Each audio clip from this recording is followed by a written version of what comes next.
Have to do it's very political. You know, it's the best, you would say it's about the best location there is in Washington, right between Congress and the White House. Yep. And I've wanted it for a long time. Many people have wanted it. It was one of the most hotly contested jobs ever in the history of the GSA government services, as you know. And they had many, many, many bidders. The wealthiest people were bidding. The biggest hotel companies were bidding.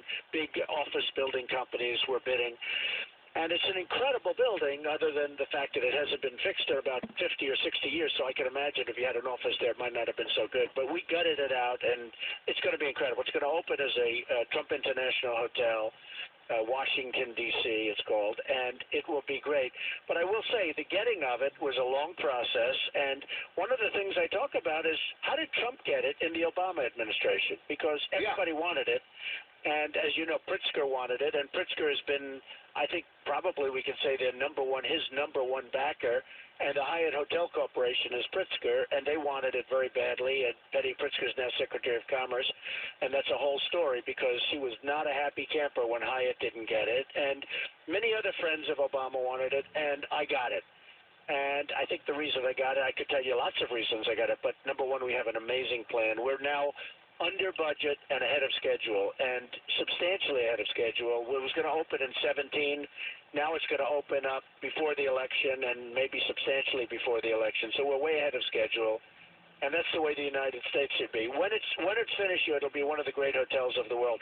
You know, the building is magnificent. I think you would say that, right? Oh, I was on the 5th floor, but it was falling apart back in the 80s well, when I worked demolished there. now. I mean, basically, it's gutted out on the interior, and it's being rebuilt. It'll be brand new inside. I mean, other than certain, obviously, landmark features, which we're saving.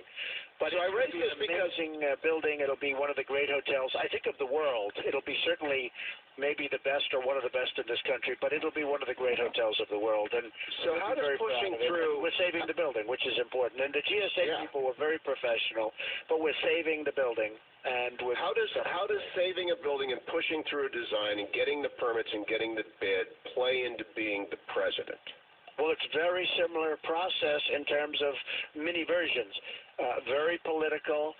Everything's involved. If you think about it, it's financing, which we didn't need, frankly, but it's financing, it's dealing with unions, dealing with non-unions, it's dealing with construction, infrastructure of the United States, the bridges, the roads, everything falling apart.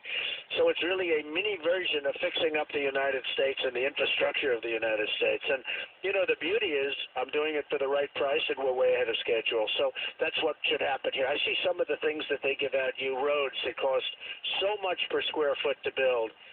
And I say, I could do it for 1/3 that price and do a better job. You know, the numbers that they talk about when they talk about reconstruction are absolutely insane.